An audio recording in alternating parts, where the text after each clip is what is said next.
দেখতে যতটা লোভনীয় লাগছে খেতে মাশাআল্লাহ তার থেকে অনেক অনেক গুণ বেশি মজার ছিল। আসসালামু আলাইকুম, আশা করি সবাই ভালো আছেন। আল্লাহর রহমতে আমিও ভালো আছি। যারা অ্যাকচুয়ালি কচু খেতে পছন্দ করেন তারা একবার এভাবে রান্না করে দেখবেন। মাংস রেখেই কিন্তু এই কচুর তরকারি খাবেন, গ্যারান্টি দিয়েই বলতে পারি। আজ আমি মাগুর মাছ দিয়েই এই পানি কচুটা রান্না করব। পানি কচু কিন্তু অনেকে বলে শোলার মতো ভেসে থাকে, কিন্তু এভাবে রান্না করলে কিন্তু অনেক বেশি মিষ্টি লাগে, খেতেও অনেক বেশি ভালো লাগে। রান্না করার জন্য কড়াই আমি পরিমাণ মতো তেল দিয়ে দিয়েছি, পেঁয়াজ কুচি দিলাম। পেঁয়াজটা এখন সুন্দর মতো ভেজে নিব। সাথে মাছের মধ্যে যে তেল চর্বিটা ছিল ওইটাও দিয়ে দিব, সাথে সাথে তেলটাও গলে যাবে আর চর্বিটাও সুন্দর করে ভাজা হয়ে যাবে। তো এভাবে রান্না করলে কিন্তু খেতে অনেক বেশি মজা হয়, যেহেতু আমি পাটা মশলা দিয়ে সবসময় রান্না করে থাকি। আর শুকনা মরিচ, জিরা, ধনিয়া, আদা, রসুন, এলাচ, লবঙ্গ, জয়ত্রী, শাহজিরা, আমার কাছে কিন্তু যত প্রকার গরম মশলাই থাকে আমি সবগুলো দেওয়া ট্রাই করি বড় মাছ রান্নার ক্ষেত্রে। খেতে অনেক বেশি মজা হয়। এখন সুন্দর করে কষিয়ে নেওয়ার পালা। বাটা মশলা দিয়ে কিন্তু তরকারি রান্না করলে খেতে যত বেশি মজা হয়, কালারটাও দেখতে অনেক চমৎকার আসে। এখন সুন্দর করে কষিয়ে নিব। যত ভালো করে কষিয়ে নেওয়া যাবে মশলা থেকে কিন্তু কাঁচা গন্ধটাও চলে যাবে আর ভাজা ভাজা একটা ভালো স্মেলও পাওয়া যাবে। এখানে কিন্তু আমি পরিমাণ মতো লবণ দিয়ে দিয়েছি, এখন হলুদটাও দিয়ে দিলাম। দেখুন একদম টকটকো কালার চলে আসছে।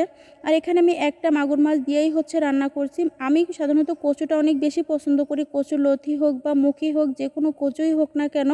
আর এইভাবে রান্না করলে তো কোনো কথাই নেই। কষানোর জন্য এখন একটুখানি পানিও দিয়ে দিলাম। মশলা যতই ভালো করে ভেজে নেন না কেন, একটু কষানোর জন্য পানি না দিলে কিন্তু মশলার কাঁচা গন্ধটা একদমই যায় না।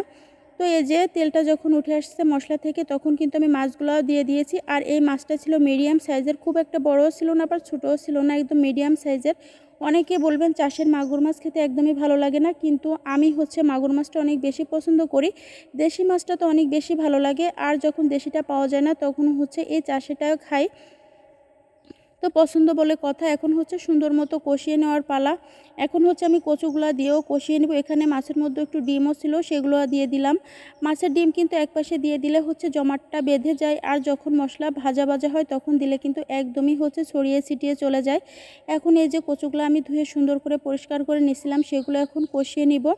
অনেকে আছেন যে সিদ্ধ করে রান্না করেন, কিন্তু না হলে গাল চুলকাবে সেই ভয়ে। এভাবে রান্না করে একদমই গাল চুলকাবে না, আর খেতে অনেক বেশি মজা হয়। কচুর যে মিষ্টি ভাবটা সেটা থেকে যাবে।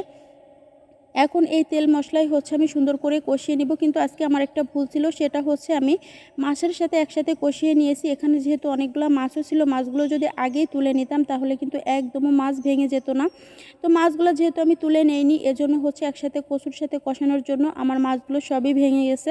আপনারা মাছগুলো আগেই তুলে নেবেন, তারপরে কচুটা একদম কষিয়ে নেবেন। কচু থেকে যখন তেলটা মশলাটা বেরিয়ে আসবে তখন এখানে আমি ঝোলের পানিটা অ্যাড করব। এখানে আমি গরম পানি দিয়েছি, যেহেতু আমি এই কচুটা আগে সিদ্ধ করে নিয়ে নিই, যদি কোনো প্রকার গাল চুলকায় এজন্য আমি এখানে গরম পানি ব্যবহার করছি। আর গরম পানি ব্যবহার করলে কিন্তু তরকারির টেস্টটা বেশি ভালো আসে। আর যদি ঠান্ডা পানি দেন তাহলে কিন্তু তরকারির টেস্টটা আরও নষ্ট হয়ে যায়। এখানে এখন আমি পরিমাণ মতো গরম পানিটা দিয়ে দিলাম। রাইস কুকারে আগেই আমি গরম করে রাখছিলাম। তো দেখুন কালারটা কত চমৎকার আসছে, আর রান্না করার পরে এত বেশি মজা ছিল কি বলবো আপনাদের। যারা এভাবে এখনও রান্না করে খান নাই, একবার হলেও ট্রাই করবেন, তারপরে আমাকে কমেন্টস করে জানাবেন যে রান্নাটা করার পর কেমন হয়েছে। এখন আমি আরও একটু পরিমাণ মতো পানি দিয়ে দিলাম, যেহেতু অনেকগুলো কচু দিয়েছি। এখন জাল করার পালা। মান কচু যদি হয় তাহলে কিন্তু জালটা খুবই কম লাগে, কিন্তু এই পানি কচুটা একটু জালটা বেশি লাগে, একটু শক্ত শক্ত থাকে। আর এই যে দেখুন উপরে সবগুলো ভেসে যাচ্ছিলো, গেজা গজা হয়ে যাচ্ছিলো। আমি যদি মাছটা আগেই তুলে রাখতাম তাহলে ভালো হতো, যে বলক আসার পরে দিয়ে দিতাম।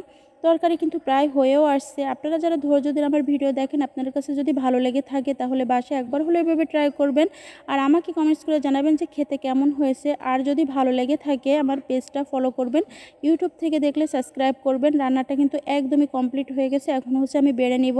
আমার ছোট ভাইটা কচু খেতে খুবই পছন্দ করে, ওর জন্য একটু পাঠাই দিব। তো দেখুন এই যে রান্নাটা আমার একদমই কমপ্লিট হয়ে গেছে, কিন্তু দুঃখের বিষয় মাছটা অনেকখানি ভেঙে গেছিলো। তো এই যে আজকের ভিডিওটা এই পর্যন্তই। সাথে যারাই ছিলেন সবাইকে অসংখ্য অসংখ্য